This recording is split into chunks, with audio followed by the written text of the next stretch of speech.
বিসমিল্লাহির রহমানির রহিম।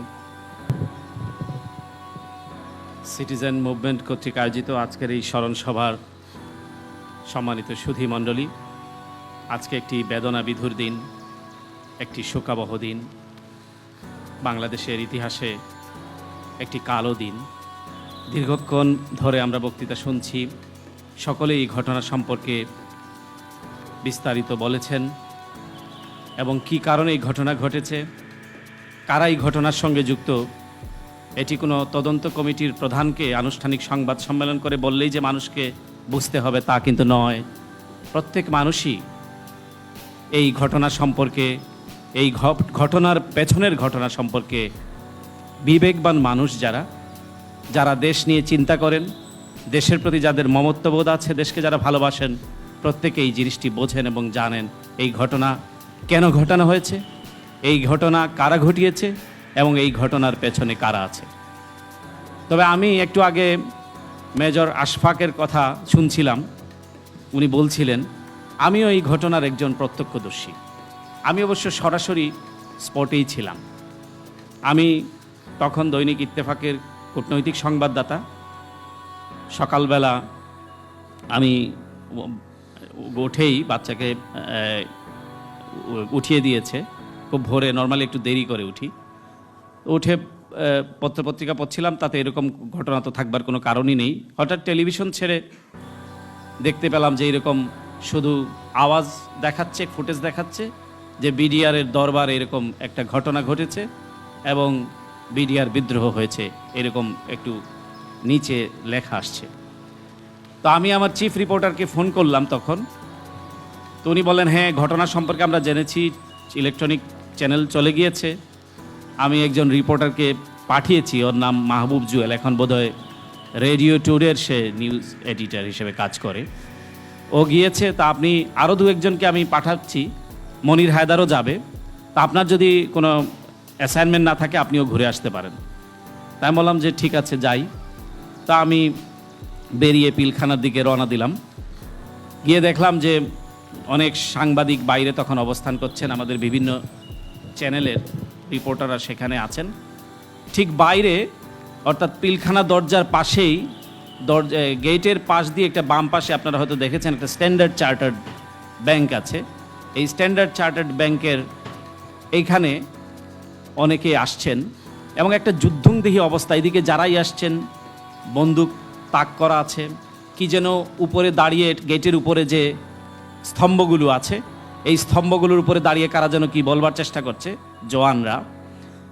অনেকের চেহারা টেহারা দেখেছি, আপনারাও অনেকে দেখেছেন, কিন্তু চেহারার সাথে আমাদের চেহারা, আমাদের বাংলাদেশি যে চেহারা, এই চেহারার সাথে কোনো চেহারা তার ভিন্নতাও লক্ষ্য করা গেছে।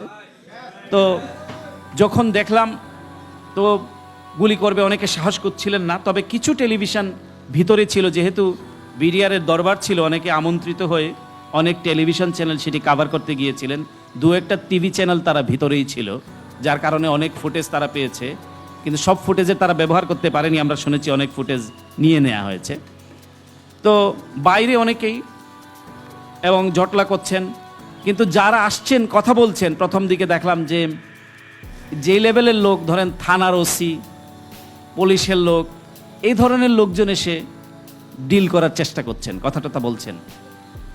খুব আমরাও কিন্তু ঠিক এইরকম এই ঘটনা বুঝে উঠতে পারিনি। মনে হচ্ছে যেমন প্রথম দিকে মনে হয়েছে যে যেরকম দাঙ্গা হাঙ্গামা হয়, হরতালের নিউজ যেরকম কাভার করা হয়, বা এরকম একটা কিছুর কাভার করার মতো একটা মনে হয়েছে।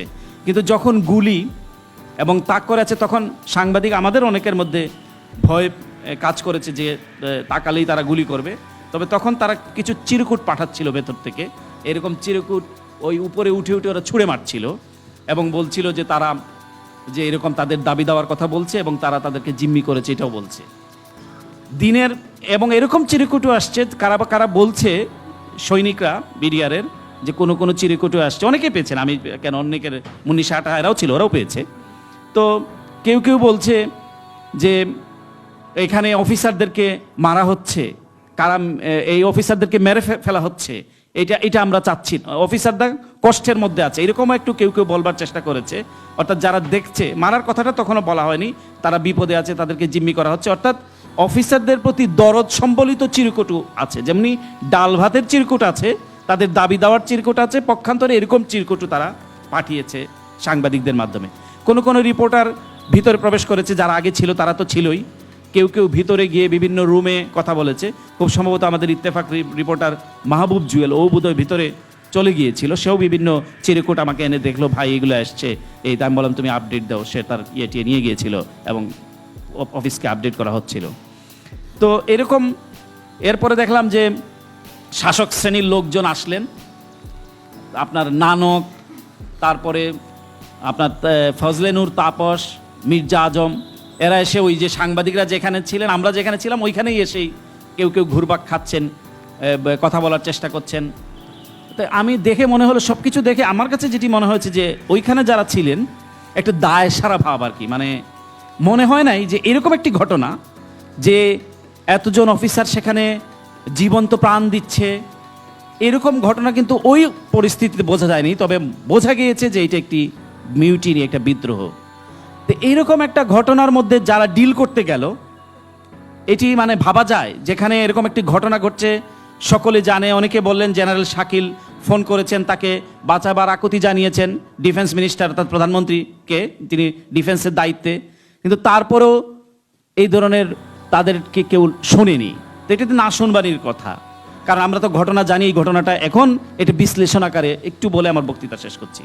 এবং যারা আলোচনার জন্য গেলেন, প্রধানমন্ত্রী দেখলাম জাতির উদ্দেশ্যে ভাষণ দিলেন, বলেন তারা তাদের হ্যাঁ সেই পরিবারের সদস্য হিসেবে নিজেগুলো বলেন আর কি, তারা ভাই এই দেশের সন্তান টন্তান, এদেরকে ইয়ে করা হবে।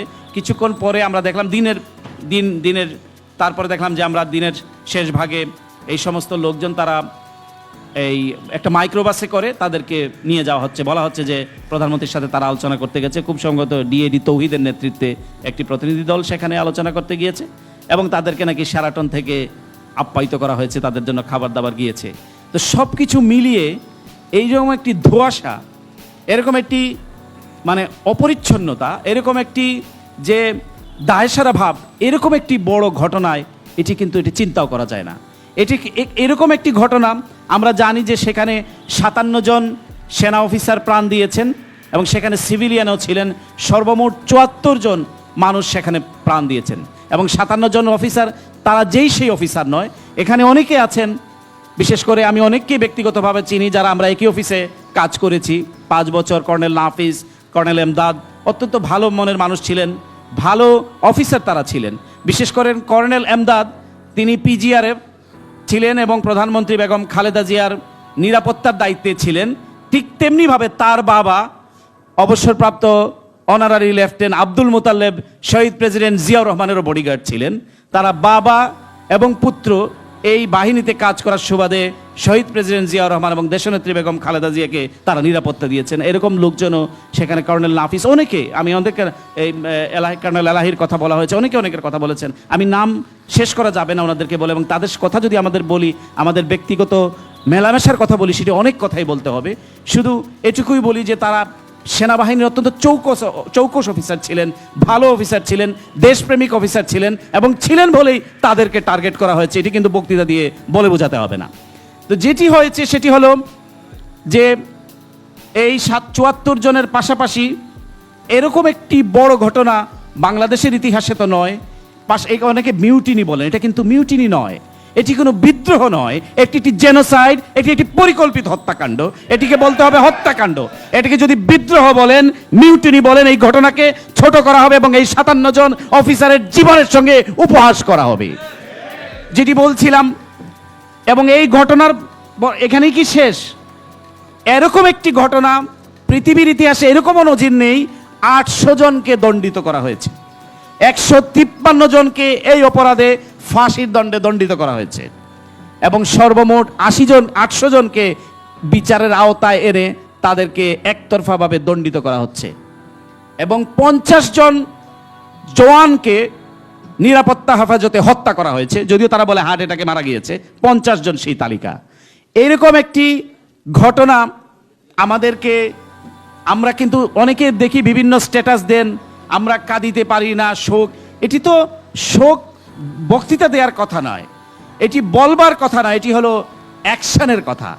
আমরা প্রত্যেকেই জানি এটি হয়তো সময় লাগবে, কিন্তু every action has opposite reaction.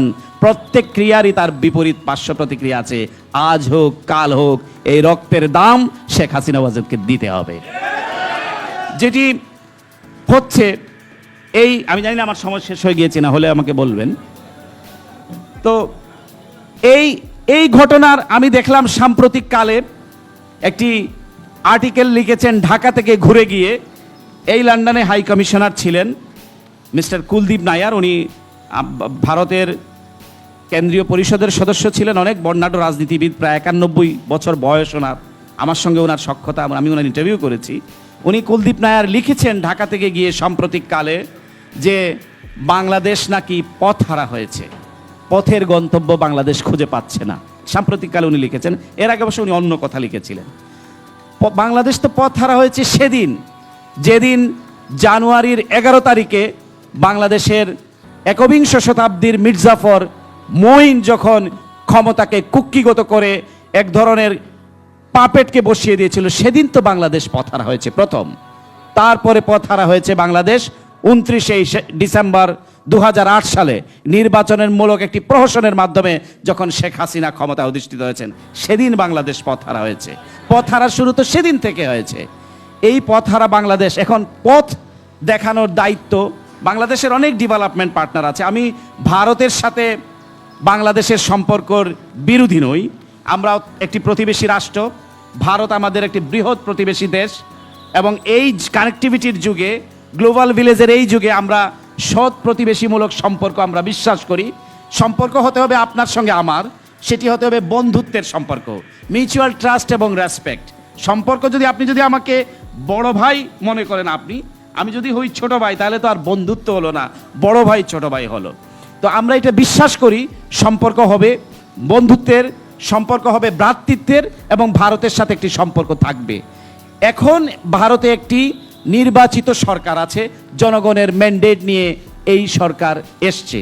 এই সরকারের দায়িত্ব হবে বিগত একটি দলকে সাপোর্ট করবার জন্যে, যারা একটি দলের হয়ে, যারা এই ধরনের একটি দলকে সাপোর্ট করার জন্য শুধু যারা কাজ করেছে, মানুষের মতামতকে যারা তোয়াক্কা করেনি, তাদের দায়িত্ব হবে এই সরকারের, যারা জনগণের সরকার ভারতের, এই সব বিষয়গুলোকেও তাদের বিবেচনার আওতায় আনা, এগুলি বিশ্লেষণ করা। কেন ঘটেছে? আমরা কেবল বিরোধিতার খাতিরে বিরোধিতা করতে চাই না, আমরা বলতে চাই যে সৎ একটি প্রতিবেশী, আজকে ভারত ডিস্টেবিলাইজ হোক সেটিও বাংলাদেশ চায় না, বিএনপি মোনা কেউই চায় না। ঠিক তেমনিভাবে আমরা শুধু রবীন্দ্রনাথ বলেছিলেন দেব আর নেব, মিলাবে আর মিলবে, একতরফা তো আর হবে না, দিতে হবে, নিতে হবে, মেলাতে হবে, মিলতে হবে। তো যাই হোক, সেটি অন্য আলোচনা, আমি এটি আজকে আলোচনা বক্তব্য দিতে চাই না, প্রসঙ্গক্রমে চলে আসলো।